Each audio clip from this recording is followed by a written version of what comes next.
नमस्कार, आप देख रहे हैं ग्रे कार्ड। आपके साथ मैं हूं पल्लवी रविंद्र सिंह। बैटल ऑफ बंगाल में हर दिन कोई ना कोई नया विवाद खड़ा होता नजर आ रहा है।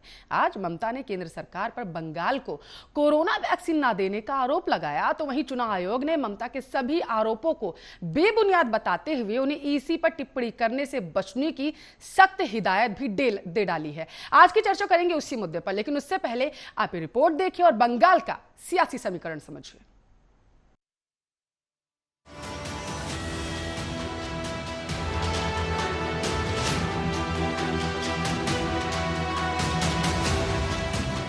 आगामी 5 राज्यों के विधानसभा चुनावों में सबसे ज्यादा चर्चा बंगाल चुनाव की है। पश्चिम बंगाल विधानसभा चुनाव की तारीखें नजदीक है। चुनाव प्रचार भी जोरों पर है।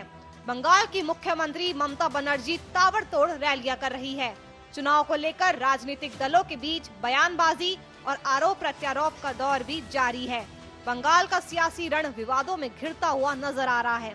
आज ममता बनर्जी ने केंद्र की आलोचना करते हुए कहा कि पीएम मोदी ने बिहार से पहले कहा कि सभी को फ्री में दवा मिलेगी, लेकिन सरकार में आने के बाद उन्होंने अपना वादा पूरा नहीं किया।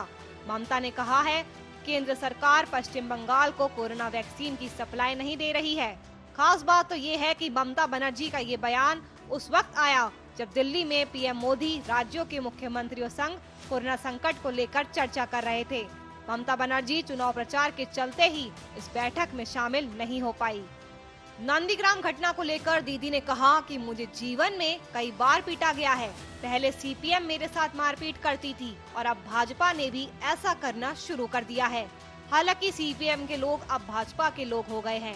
कुछ गद्दार लालची लोग भी बीजेपी में शामिल हो गए हैं। बंगाल चुनाव में दीदी की मुश्किलें बढ़ती हुई दिख रही है। चुनाव आयोग ने पुरुलिया में ममता बनर्जी के हर गरीब के घर तक मुफ्त राशन पहुँचाने की योजना का ऐलान करने पर रिपोर्ट मांगी है। चुनाव आयोग ये जानना चाहता है कि क्या ऐसी कोई नीति का ऐलान पहले तृणमूल सरकार ने किया था या ये कदम आदर्श चुनाव आचार संहिता का उल्लंघन है। इसके अलावा चुनाव आयोग ने सीएम ममता द्वारा लगाए गए सभी आरोपों को सिरे से खारिज कर दिया है। साथ ही सीएम के नाम चिट्ठी लिखकर कड़ी प्रतिक्रिया भी दी है। पत्र में कहा गया है कि आयोग इस बात को पसंद नहीं करेगा कि किसी राजनीतिक दल से कथित निकटता को लेकर उसे सवालों के कटघरे में खड़ा किया जाए।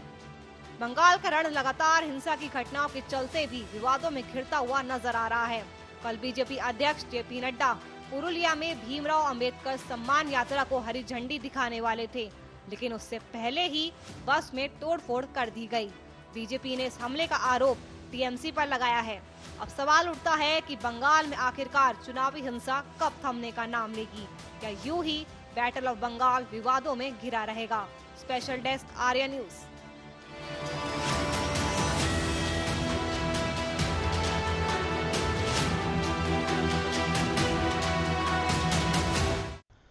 तो बंगाल के विधानसभा के रण में वाद विवाद और आरोप प्रत्यारोप का दौर शुरू हो चुका है। इस मुद्दे पर ज्यादा चर्चा करने के लिए बीजेपी के प्रवक्ता हैं विमल सिंह, टीएमसी के प्रवक्ता संजय चक्रवर्ती हमारे साथ जुड़ चुके हैं। इसके साथ साथ शिवराज सिंह भाटी भी जुड़ चुके हैं, किसान नेता हैं। चर्चा पर चलने से पहले आर्या न्यूज के सवाल क्या है आपको पहले वो बता देते हैं। ग्राफिक चला दीजिए। ठीक है, ये आर्या न्यूज के सवाल है। सबसे पहला सवाल, क्या दीदी वैक्सीन पर राजनीति कर रही है? क्योंकि ममता बनर्जी ने आज वैक्सीन को लेकर के बड़ा बयान दिया। उन्होंने कहा कि केंद्र जितनी वैक्सीन उनसे मांगी गई वैक्सीन के डोज वो नहीं दिए हैं। क्या दीदी का चुनाव आयोग पर सवाल उठाना सही है? लगातार अगर ईवीएम की बात करें तो उसके बाद अब ईसी भी ममता बनर्जी के सवालों के घेरे में आकर खड़ा हो चुका है। इसलिए आर्या न्यूज ये सवाल पूछ रहा है कि ईसी पर सवाल उठाना ममता बनर्जी का कितना जायज है? बंगाल में कब थमेगा राजनीतिक हिंसाओं का दौर? लगातार पश्चिम बंगाल से हिंसा की घटना सामने आ रही है और आपको बताते चले बीजेपी के रथ पर भी हमला किया गया। इसीलिए आर्या न्यूज ये सवाल कर रहा है कि पश्चिम बंगाल में हिंसाओं का दौर आखिर कब रुकेगा? क्या दीदी का चुनाव आयोग पर सवाल उठाना सही है या नहीं है? यह सबसे बड़ा सवाल है। मुफ्त राशन का ऐलान कर ममता ने क्या गलती कर दी है? आपको बताते चले ममता बनर्जी ने मुफ्त राशन देने की बात कही है, जिसको लेकर के अब सवाल किए जा रहे हैं कि कहीं यह ममता बनर्जी की गलती तो नहीं हो जाएगी, क्योंकि राजनीति के जो जानकार हैं वो यही मान रहे हैं कि कहीं ममता बनर्जी को इस बयान के बाद, इस ऐलान के बाद लेने के देने ना पड़ जाए। क्या दीदी का चुनाव आयोग पर सवाल उठाना सही है या नहीं? आज की चर्चा इसी मुद्दे पर कर रहे हैं कि बंगाल का रण आखिर बयानबाजियों में क्यों तब्दील हो रहा है? क्या बयानबाजियों के बल पर अब पश्चिम बंगाल के रण को जीता जाएगा? सीधे चर्चा पर चलते हैं। सबसे पहले विमल जी आपके पास आना चाहूंगी। वाद विवाद और आरोप प्रत्यारोप का दौर शुरू हो चुका है। ममता बनर्जी ने आरोप लगाया है बीजेपी पर, जितनी डोजें मांगी गई आप लोगों ने नहीं दी। देखिए, वैक्सीन को लेकर पल्लवी जी, पूरे भारत में जो है माननीय प्रधानमंत्री जी के द्वारा जो है पूरे राज्यों के मुख्यमंत्रियों के साथ वार्ता चल रही थी, जिसमें जो है टीएमसी के जो नेता हैं, जो मुख्यमंत्री हैं बंगाल की, वो उस मीटिंग में आ नहीं पाई थी। हमने भी जानने की कोशिश की कि भाई ममता बनर्जी आखिर आ क्यों नहीं पाई हैं। तो मुझे ये पता चला कि बंगाल की जनता को लेकर ममता बनर्जी कितनी सजग है और जितने भी वादे करती हैं सब झूठे वादे होते हैं। दूसरी चीज बता देना चाहता हूं कि देखिए, बंगाल में ये वैक्सीन को लेकर या कोरोना काल में ये कितनी सजग थी, आप देख सकती हैं पल्लवी जी। देखा था आपने कि जब कोरोना काल था उस समय जो है जो मजदूर थे, जिनको जो है पलायन किया जा रहा था, जिनका गंतव्य स्थान जो है भेजा जा रहा था, उस समय जो है उत्तर प्रदेश के मुख्यमंत्री श्री योगी आदित्यनाथ जी ने सबसे ज्यादा जो है ट्रेनें चलवाई थी। जो ममता बनर्जी से कहा गया कि आप कितनी ट्रेनें चलवाना चाहती हैं, उन्होंने मना कर दिया।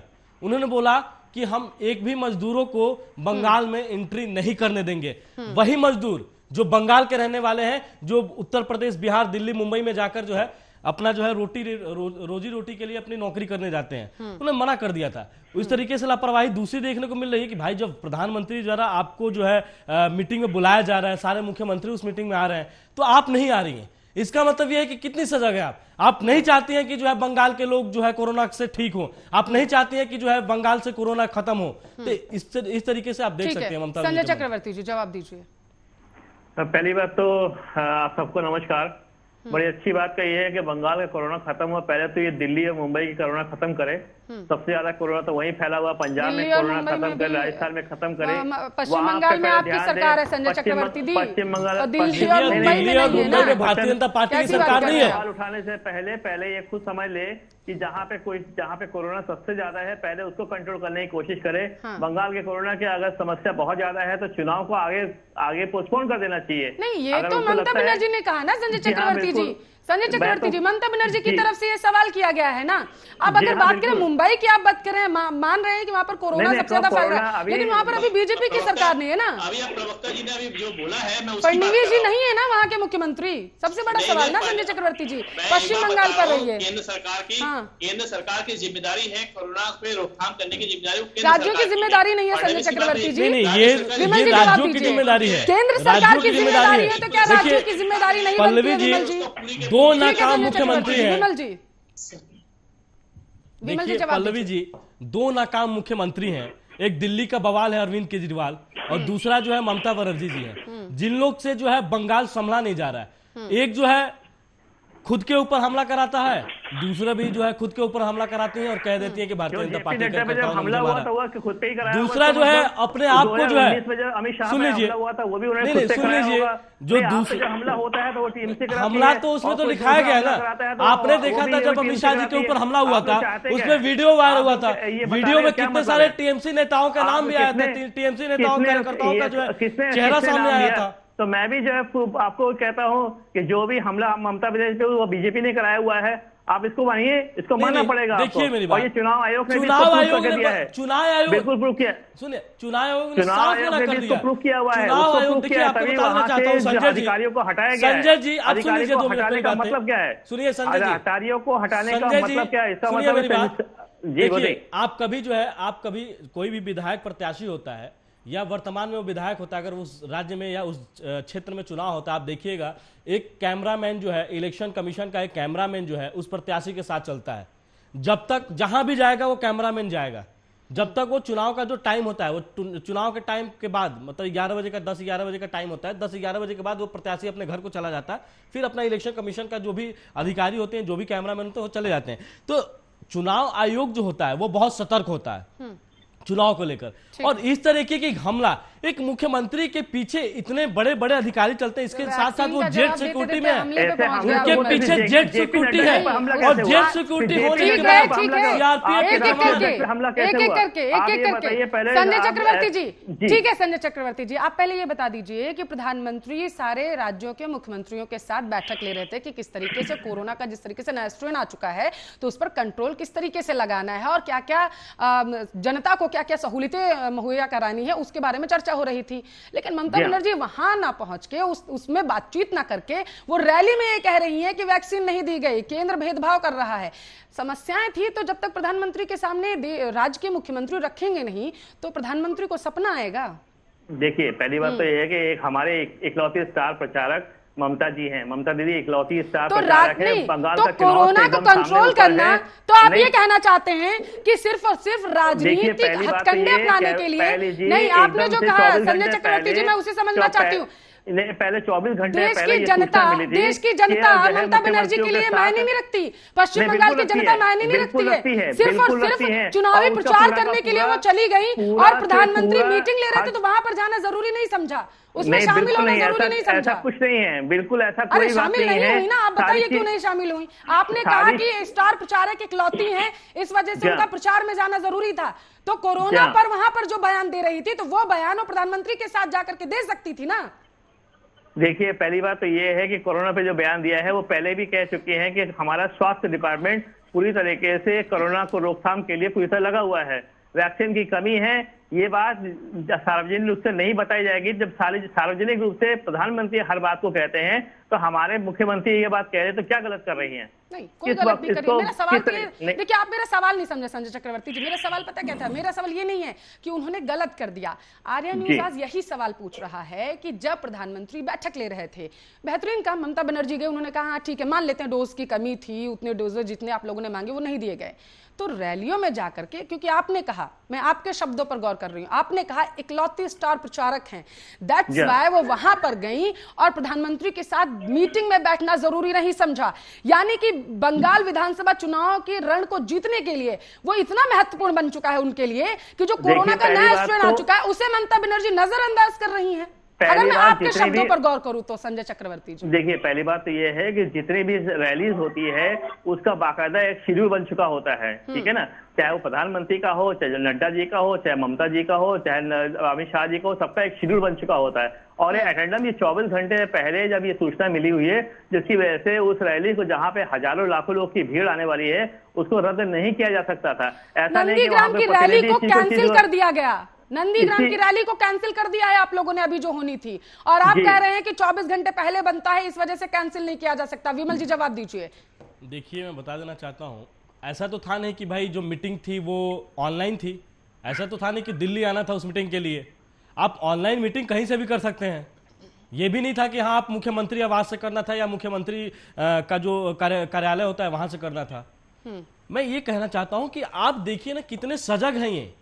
आप देखिए उत्तर प्रदेश के मुख्यमंत्री कोरोना काल में उनके पिताजी का देहांत हो गया था, लेकिन अपने पिताजी का देहांत में जाना उचित नहीं समझा उन्होंने। अच्छा, उत्तर प्रदेश की जनता के लिए। लेकिन इस मीटिंग में योगी आदित्यनाथ भी नहीं पहुंचे ना विमल जी। देखिए, मैं अगर ममता बनर्जी नहीं है तो योगी आदित्यनाथ भी नहीं है। देखिए, मैं बता देना चाहता हूं, उत्तर प्रदेश के स्वास्थ्य मंत्री जो है इस मीटिंग में उपस्थित थे। अगर मुख्यमंत्री नहीं आता है तो उत्तर प्रदेश का स्वास्थ्य मंत्री का ये मामला होता है कि उत्तर प्रदेश का स्वास्थ्य मंत्री उस मीटिंग में उपस्थित थे। ठीक है। आप देखिए कि टीएमसी की तरफ से या ममता सरकार की तरफ से कोई अधिकारी उपस्थित नहीं था, ना ही कोई विधायक था इनका, ना ही कोई मंत्री था, ना ही ममता दीदी थी। तो ये मैं टीएमसी के नेता को कहना चाहता हूं, जितने भी ऐसा नहीं है कि जो भी मैसेज प्रधानमंत्री ने दिया है कि उसको रिसीव नहीं किया गया, उसको बाकायदा उसको रिसीव किया गया और उसका जवाब भी दिया जाएगा। प्रधानमंत्री के कार्यालय को वो जवाब जरूर दे दिया जाएगा। ऐसा नहीं कि उनका मैसेज नहीं रिसीव किया गया। जब तक आप जवाब देंगे ना संजय जी, जब तक आप जवाब देंगे तब तक जनता आपको जवाब दे चुकी होगी। आपके पास मीडिया में वो मैसेज पहुंच जाएगा, उसका जवाब निश्चित रूप से दिया जाएगा। जिस तरीके से उत्तर प्रदेश के मुख्यमंत्री नहीं पहुंचे हैं उसी तरीके से, क्योंकि वहां पे जबकि उत्तर प्रदेश में चुनाव नहीं है तभी वो नहीं पहुंच पाए, लेकिन हमारे यहाँ पे तो चुनाव है, रैलियां कर रहे हैं, असम में चुनाव है ना। सुनिए, मैं बता देना चाहता हूँ, ये देखिए कि रैली को लेकर मतलब इनके लिए इंपॉर्टेंट क्या है? इनके लिए इंपॉर्टेंट चुनाव है। हमारे लिए इंपॉर्टेंट कौन है? हमारे लिए इंपॉर्टेंट जनता है। तो ये देखिए, चुनाव की रैली को लेकर जो है इन्होंने बहुत बड़ा मीटिंग, वैक्सीन को लेकर इतनी बड़ी मीटिंग हो रही थी, उसको उन्होंने नकार दिया। तो यही देखना चाहते हैं। तो आपको भी सुन लीजिए संजय जी, अभी मेरी बात पूरी नहीं हुई। संजय जी, 2 मई को जनता भी आपको नकार देगी। 2 मई को जनता भी आपको नकार देगी और जनता भी जवाब देगी। आपने कहा था ना कि हम प्रधानमंत्री को जवाब देंगे। जब तक आपका जवाब देने का समय आएगा तब ठीक तक है। आप संजय बंगाल की चक्रवर्ती जी जवाब दीजिए, मुझे शिवराज सिंह भाटी के पास जाना है। देखिए, संजय पहली जी। बात तो ये है कि 2 मई जब आएगा तो आप खुद ही देखेंगे कि आपकी 100 सीटें भी नहीं होंगी। ये ध्यान रखिएगा। आप गफलत न रहे कि आपने लोकसभा में जो है 18 सीटें जीत लिया तो आपके पास तो इस समय कैंडिडेट ही नहीं है। आपको सांसद को उतारना पड़ रहा है। ये हालत हो गई कि आप सांसद उतारे। आप देखिए, एक मुफ्त आपको में नहीं 240 पता सीटों है, का मुझे इलाज शिवराज भी जी नहीं के कर पास पा रहे। भारतीय जनता आपको पार्टी में किस्तों कोई किस्तों ठीक है, में एक मिनट उतारना मुझे पड़ा। शिवराज जी के पास आपको जाना है, दूसरे काफी हमारे देर से पास आप कोई लोगों को चेहरा सुन नहीं रहे हैं। होता है। दूसरी पार्टी के हम एमएलए विकास चूज के नाम करके पे आए, चुनाव वहां पे लड़ते आप हैं, उनको संजय करें। जी। आप उनको जो है लेकर के आए। आपके पास खुद के आपके कैंडिडेट नहीं ठीक मिल है, पा रहे हैं। शिवराज आपको जो सिंह भाटी। 4 सांसद उतारना पड़ गया है। ठीक है संजय चक्रवर्ती जी। शिवराज सिंह भाटी खुश तो बहुत होंगे, पहले किसान, फिर किसान नेता और अब डायरेक्ट चुनाव में एंट्री।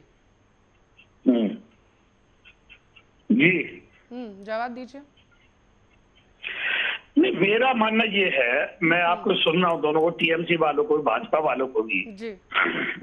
आज सत्ता की भूख, सीट की भूख इतनी हो गई है कि सारी मर्यादा कोई भी राजनीतिक दल हो तार तार कर देता है। एक दूसरे के ऊपर मार पीट, लड़ाई झगड़ा, एक दूसरे के ऊपर इतनी बुरी बुरी टिप्पणी, मतलब सत्ता की और कुर्सी की भूख इतनी हो गई है। जितनी भूख है राजनेताओं को सत्ता की और कुर्सी की भूख है, इतनी भूख अगर जनता की समस्याओं की हो, किसानों की समस्याओं की हो, किसी को ये नहीं देख रहा कि 300 से ऊपर किसान शहीद हो गए 3 महीने के अंदर बॉर्डर पे बैठे बैठे। 100 किसान महीना की एवरेज आ रही है और पूरी सर्दी निकल गई, अब गर्मी निकलने जा रही है, आगे बरसात आने जा रही है। देश की सरकार से सिर्फ किसानों ने ये कहा कि एमएसपी गारंटी कानून कर दो। ये एमएसपी गारंटी कानून नहीं करेंगे और सत्ता की भूख के लिए चारों तरफ इतने छटपटाएंगे, ये बड़ा हास्यास्पद लगता है। किसान नेता जो राकेश टिकैत और किसान एकता मोर्चा के जो नेता वहां पहुंचे हुए हैं, उनके बारे में भी टिप्पणी कर दीजिए सर। नहीं, किसान नेता ने किसी के लिए जाकर के वोट नहीं मांगी वहाँ। क्या बात कर रहे हैं? किसी राजनीतिक दल का प्रचार किया वहाँ। विमल जी जवाब दीजिए। वो हमारा देश का किसान है, अपने किसानों से बात करने हम गए हैं। किसान वहाँ जिनसे बात करने गए थे वो तो किसान नहीं थे। शिवराज सिंह भाटी, थोड़ा सा जानकारी रखिए। किसान नेता बैठे हुए इनके बीच में मैंने नहीं बोला है, तो मैं इनसे आग्रह करूंगा कि आप मेरे बीच में मत बोलिएगा। ममता बनर्जी जी ने 73 लाख किसानों को जो कृषि योजना है उससे वंचित किया है। 73 लाख किसान 2-2 हजार रुपए हर 3 महीने पे किसानों के खाते में डायरेक्ट प्रधानमंत्री जी भेज रहे हैं। और ममता दीदी किसानों को इस योजना से वंचित रखी हैं। और एक टोपी वाला कहता है कि मैं किसान नेता हूं, किसान नेता हूं, और बंगाल में जाता है और ममता दीदी के जो सांसद होते हैं उनसे वो मिलते हैं। तो अपने आप को जो किसान नेता कहता है वो ये क्यों नहीं कहता कि ममता दीदी यहां पे 73 लाख जो किसान हैं जिनको कृषि योजना से दूर रखा गया है, उनको आप कृषि योजना का लाभ क्यों नहीं उठाने दे रही हैं? तो ये कहां से किसान नेता हुआ? पहली बात सुनिए मैं आपको बोला था, मैं आपकी बात को समझ रहा हूं, पूरी बात पूरी बात होने दीजिए। किसान के जितने भी अकाउंट होते हैं संजय आधार जी से सब लिंक होते रखिए हैं। ना। ऐसे किसान नेता होते हैं जो कहते हैं कि शर्जील इमाम को छोड़ो, उमर खालिद को छोड़ो, देश के 26 जनवरी के दिन, गणतंत्र दिवस के दिन जो है देश को शर्मसार किया जाता है। और ये कहते हैं कि देखिए विमल जी आप ये बताइए ना, डर लग रहा है क्योंकि किसान पहुंच चुके हैं पश्चिम बंगाल में, किसान पहुंच चुके हैं और सीधा उन्होंने कह दिया है कि नो वोट फॉर जनता जो है ना, जनता समझ रही है कि फॉर बीजेपी, नो एक वोट फॉर वीडियो भी बीजेपी मेरे पास आया हुआ है, एक वीडियो भी है मेरे पास जिसमें राकेश टिकैत वोट क्यों नहीं मांग रहे? इनसे ये सवाल पूछा जाए, ये किसान कानून के ऊपर जो है ये वोट क्यों नहीं मांग रहे? किसी भी राज्य में जाकर किसान कानून के ऊपर ये वोट नहीं मांग रहे हैं। इनसे पूछिएगा कि अगर आर्या न्यूज के दर्शक जो देख रहे हैं उनके सामने मैं वादा कर रहा हूँ, सुन लीजिए, आर्या न्यूज के दर्शक जो देख रहे हैं मैं उनके सामने वादा कर रहा हूँ कि जिस दिन भारतीय जनता पार्टी की सरकार बंगाल में आएगी उस दिन 73 लाख जो हमारे किसान भाई हैं उनके खातों में डायरेक्ट प्रति वर्ष जो है 6,000 रुपए भेजूंगा। बैंक अकाउंट आधार से लिंक है, आपको किसने रोक रखा है? बैंक अकाउंट आधार से लिंक होता है, प्रधानमंत्री चाहे तो एक बटन दबाएंगे वो 73 लाख किसानों के पास पैसा पहुंच जाएगा। ये आप कैसे बात कर रहे हैं? आप बेवकूफ समझते हैं किसानों को, आप पब्लिक को बेवकूफ समझते हैं। आप लोगों ने जानबूझकर पैसे को रोक रखा है। ठीक है, एक जानबूझकर के मुद्दा शिवराज जी के पास मुझे जाना है, एक मिनट शिवराज जी के पास जाना है, लेकिन संजय चक्रवर्ती जी थोड़ा सा अगर पढ़ लेते तो ज्यादा सही रहता, क्योंकि आप कह रहे हैं कि डायरेक्ट अकाउंट में जा सकता है। ममता बनर्जी से मांगा गया था कि लिस्ट दे दीजिए एटलीस्ट क्या है किसानों के वहां पर, और लिस्ट नहीं दी गई थी। मुझ तक तो यही जानकारी है, मे भी हो सकता है आधार से लिंक है सारे अकाउंट। शराज जी जवाब देना चाहते हैं, आधार से लिंक होता है अकाउंट। शराज जी। पल्लवी जी, मैं ये कहना चाहता हूँ जी, इस देश में टोपी और पगड़ी किसी की नहीं उछालनी चाहिए, ना उंगली उठानी चाहिए। जी बिल्कुल। आरएसएस वाले भी टोपी पहनते होंगे, भाजपा वाले भी टोपी पहनते होंगे, पगड़ी भी बांधते होंगे। अगर भाजपा में सरदार है तो वो पगड़ी बांधते होंगे।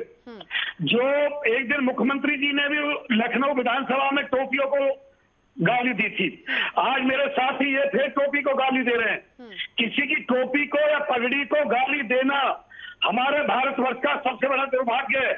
और पल्लवी जी, मैं ये कहता हूँ, टोपी और पगड़ी देश की शान होती है, और बड़े बड़े झगड़े टोपी और पगड़ी निपटा देती है। इनकी बुद्धि खराब हो गई है, ये बौखला गए।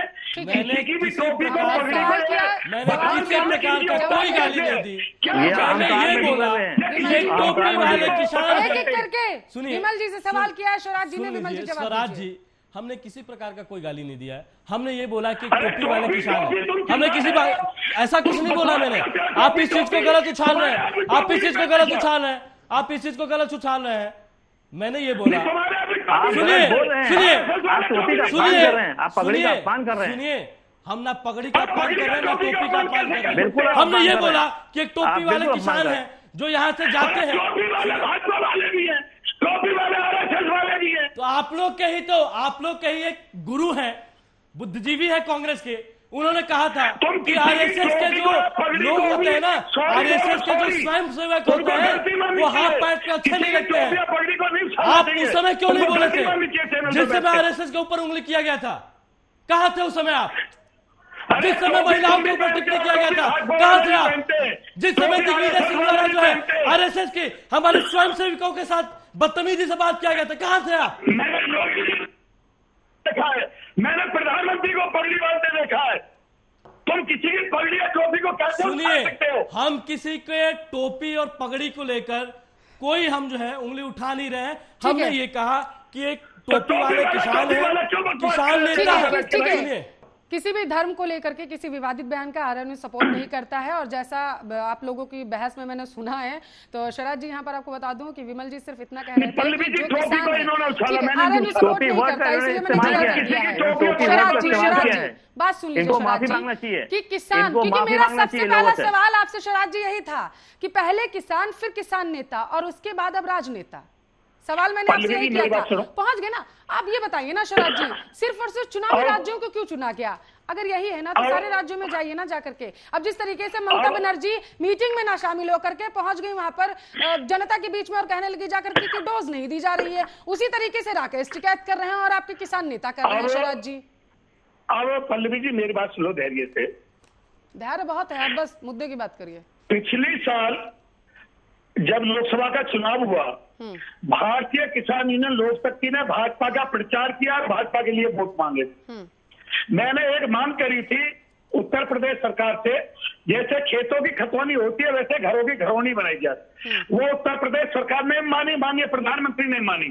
मैंने 10,000 की पंचायत में अपने लेकर भारतीय किसान लोकशक्ति के लेकर प्रधानमंत्री और मुख्यमंत्री को धन्यवाद दिया। जब हम भाजपा के लिए वोट मांगते हैं तो हम बढ़िया हो जाते हैं। दूसरी बात, ये जो लाल किला करते हैं, नागपुर में आरएसएस ने 53 साल तक तिरंगा नहीं फहराया। ठीक है। और लाल किले को इस सरकार ने ठेके पर उठा दिया। देखिए उसकी भी जांच चल रही है। ठीक है शराज जी, सवाल ये नहीं था कि किस पार्टी के लिए किसान नेता वोट मांग रहे। शराज जी धैर्य के साथ अब मेरी भी बात सुन लीजिए। शराज जी, मेरा सवाल ये नहीं था कि किस पार्टी के लिए किसान नेता वोट मांग रहे हैं। मेरा सवाल ये था सिर्फ चुनावी राज्य क्यों?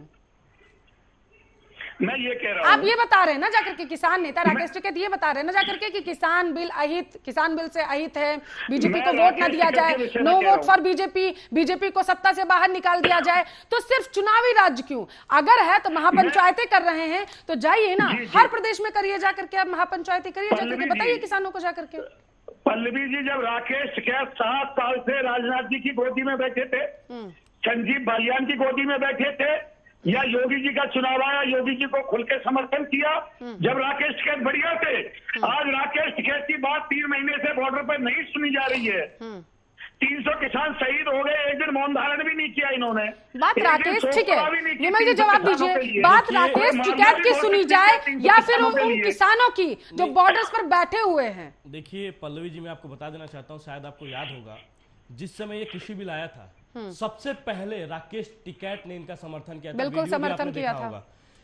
जब देखा उन्होंने, देखिए अब मैं बता रहा हूँ राजनीति, और राजनीति रोटियां कैसे सेकी जाती है मैं उसके बारे में बता रहा हूँ। जब उन्होंने देखा कि पंजाब से किसान आ रहे हैं तो किसानों को वो मतलब किसानों का नेता कहलाने के लिए और किसानों का जो ये आंदोलन था उसको हाईजैक करने के लिए उन्होंने एक रणनीति बनाई। मैं एक बात ये कहता हूं कि देखिए मैं दो लोगों को एक साथ देखता हूं और एक ही छवि में देखता हूं। दिल्ली के जो बवाल हैं अरविंद केजरीवाल, वो भी जो है कृषि बिल का समर्थन किए थे। बकायदा उन्होंने सदन में वीडियो भी वायरल हुआ था, सदन में उन्होंने कृषि बिल का समर्थन किया था। उसके बाद सुन लीजिए आपके पास आया जाएगा। आप ही के पास आ रही हो संजय जी, जवाब पूरा होने दीजिए। आप ही के पास आ रही है, एक मिनट संजय जी, आप ही के पास आऊंगी, जवाब पूरा होने दीजिए। सुन लीजिए, सुनिए, टीएमसी में बुरी तरह से हराया आपको, दूसरी याद रखिएगा। दूसरी जो है राकेश टिकैत है, जिन्होंने जैसे ही कृषि बिल बनाया गया था उसने पूरा खुलेआम समर्थन किया था। और भारतीय किसान संघ किसानों का सबसे बड़ा संगठन है, सबसे बड़ा संगठन, उसने भी जो है भारतीय ये जो कृषि बिल आया है उसका समर्थन किया है। मैं ये कहना चाहता हूं कि भाई आप सबसे पहले समर्थन करते हैं, वीडियो वायरल करते हैं कि नहीं जी ये जो बिल है ये बहुत अच्छा है, भारत की सरकार जो है किसानों के बारे में सोचती है। लेकिन जैसे ही किसानों का एक हजूमा दिल्ली में प्रवेश करता है वैसे राकेश टिकैत जो है इस पूरे आंदोलन को, पूरे किसानों को आंदोलन को जो है हाईजैक कर देते हैं। ठीक है शराज जी, मुद्दे को भुनाने की कोशिश कर रहे हैं, उसके बाद संजय चक्रवर्ती जी आपके पास आऊंगी। जवाब शराज जी। पल्लवी जी, मेरी एक फेसबुक चल रही है भारतीय लोक शक्ति के नाम से। ठीक है, 13 अप्रैल को मेरी लाइव देखोगे तो मैंने 13 अप्रैल की फेसबुक लाइव पे इस जब तक ये कानून लागू भी नहीं हुआ था इसकी सुगबुगाहट चल रही थी, उस समय मैंने इसका सारे गुणा भाग इसके उस समय बता दिए थे और खुल के विरोध कर दिया था। और जब तक ये कानून लागू नहीं हुआ था हर जिले से प्रधानमंत्री और राष्ट्रपति के नाम ज्ञापन प्रेषित किया गया था कि इस बिल को ना लाया जाए, ना लाया जाए। भारतीय किसान लोक शक्ति जब से इस बिल की सुगबुगाहट चली तभी से इसका विरोध कर रहे हैं। लागू तो बहुत बाद में हुआ है ये। ठीक है संजय चक्रवर्ती जी, ममता बनर्जी को इसी पर भरोसा नहीं है, चुनाव आयोग पर ममता बनर्जी, ठीक है चर्चा को आगे भी बढ़ाने दीजिए ना शराज जी, क्योंकि बंगाल के सियासी समीकरण को समझ रहे हैं आप। क्या आरोप प्रत्यारोप वाद विवादों के बीच में बंगाल के सियासी रण को जीता जाएगा? संजय चक्रवर्ती जी, ममता बनर्जी को चुनाव आयोग पर भरोसा नहीं है? जी नहीं, ऐसा कुछ नहीं है, बिल्कुल भरोसा है। अगर भरोसा नहीं होता तो उनके ऊपर जब हमला हुआ था तो उन्हें चुनाव आयोग को सबसे पहले उन्होंने कंप्लेंट दर्ज कराया हुआ था। ऐसा नहीं होता है कि भरोसा नहीं है। क्यों नहीं भरोसा होगा भाई? जो एक संस्था है, एक चुनी हुई संस्था है जिसके द्वारा जो है सारा का सारा व्यवस्था बनाई जाती है, तो निश्चित रूप से भरोसा है। ऐसा कैसे हो सकता है कि आप कह रही हैं कि उनके ऊपर भरोसा नहीं है? हाँ, किसी तरह से किसी की शिकायत नहीं, मैं नहीं कह रही हूँ। एक्चुअली ममता बनर्जी ने कहा कि गृह मंत्री के इशारे पर ईसी चल रहा है, ये मैंने नहीं कहा, ममता बनर्जी के शब्द हैं। जी हाँ, बहुत सारी चीजें ऐसी हैं, ये बात बिल्कुल सही बात है।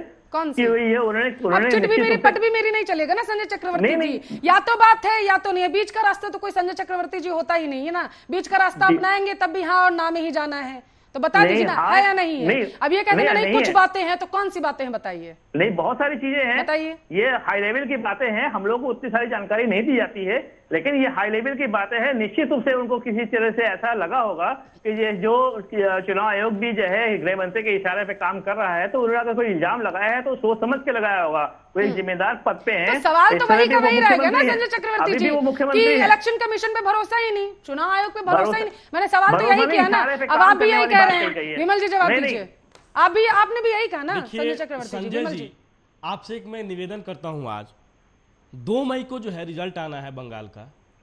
आप 2 मई को एक सवाल मत उठाइएगा। मैं देखता हूं कि जहां भी जो है भारतीय जनता पार्टी जीतती है तो ये लोग ये कहते हैं, सब पार्टी मिलकर ये कहता है कि जो है ईवीएम की वजह से ये लोग जीत गए। जब जो है चुनाव आयोग बुलाता है कि आइए भाई, इन्होंने कहा कि हम ईवीएम हैक कर सकते हैं, कई तरीके की बातें जो है ईवीएम को लेकर इन्होंने बोला था। ठीक है, चुनाव आयोग ने बोला क्या ये ईवीएम हैक करके दिखाइए, आपको ऐसा कोई भी कोई पार्टी मौका का मिलेगा नेता, ही नहीं। सुनिए सुन लीजिए संजय जी, मौका मिलेगा संजय नहीं। जी सुन लीजिए, 185 हम से आपके लेकर बीच में 220 नहीं बोल रहे हैं, तक आप लेकर सुनिए मेरी बात सुनिए। तब जो है कोई नहीं जाता है। भारतीय जनता पार्टी का अगर विजय होता है, वहां की देश, वहां की जो जनता है, वहां की राज्य की जो जनता है वो हमें जिताती है, तो ये लोग ये कहते हैं कि ईवीएम जो है, ईवीएम में गड़बड़ी है।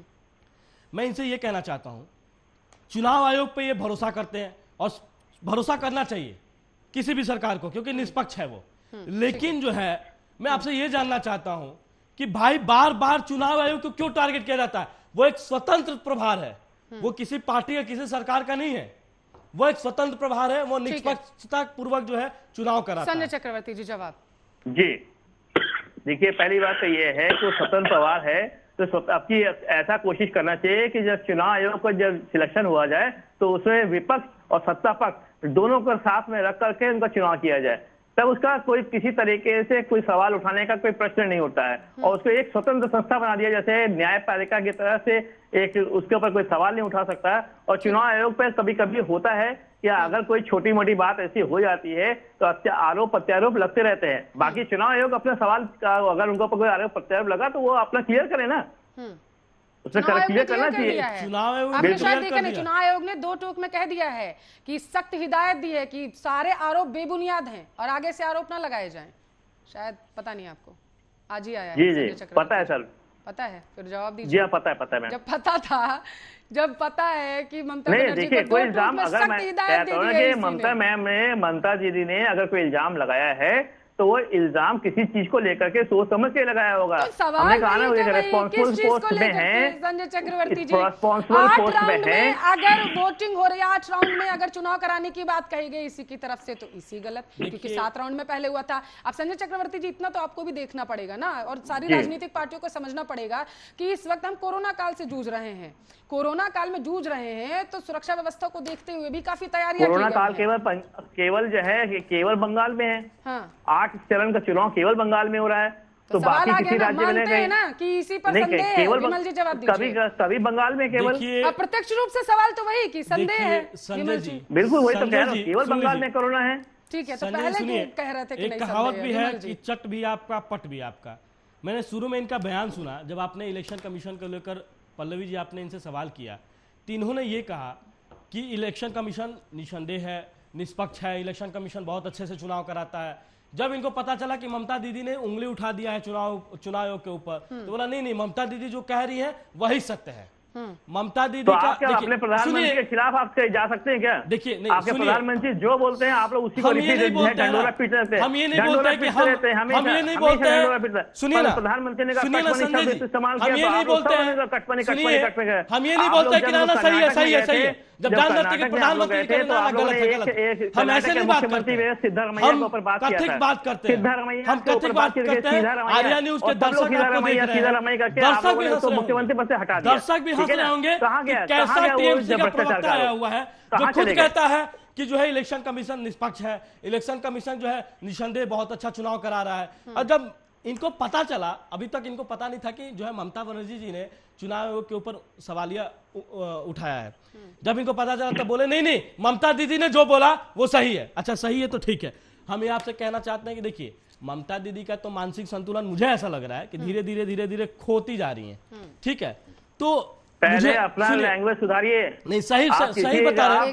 और ये मैं नहीं कह रहा हूँ, ये मैं नहीं, सुनिए ना, ये मैं नहीं कह रहा हूँ, ये मैं नहीं कह रहा हूँ। आप जो है यूट्यूब पे जाएंगे, आप यूट्यूब पे जाएंगे, ममता बनर्जी जी का वीडियो सर्च करेंगे, पहले बहुत वीडियो जो है उनके बारे में आएगा, आप देख सकते हैं। चेकअप कराइए। सुनिए, आप गलत शब्दों का इस्तेमाल कर रहे हैं। समय की कमी है। शरद जी से भी प्रतिक्रिया ले लेते हैं, आप दोनों को सुने। शरद जी जवाब दीजिए, क्या लग रहा है, पल्लवी जी क्या कहता है बंगाल का सियासी समीकरण? पहुंच तो चुके हैं मैं आंदोलनकारियों की परिभाषा बताता हूँ। ठीक है।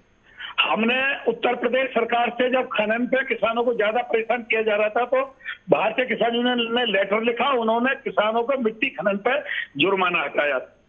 उन्होंने कई से 2 पंचवर्षियों से डार्क जोन लग रहा था पश्चिमी उत्तर प्रदेश में, हमने योगी जी से मिलकर डार्क जोन के लिए कहा, उन्होंने डार्क जोन खत्म किया।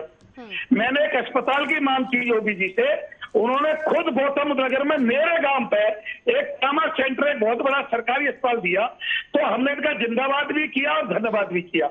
आंदोलनकारी की परिभाषा ये होती है जो सरकार मान लेती है उनकी बात, तो उसी सरकार का जिंदाबाद करती है, क्योंकि अराजनीतिक होते हैं संपूर्ण रूप से।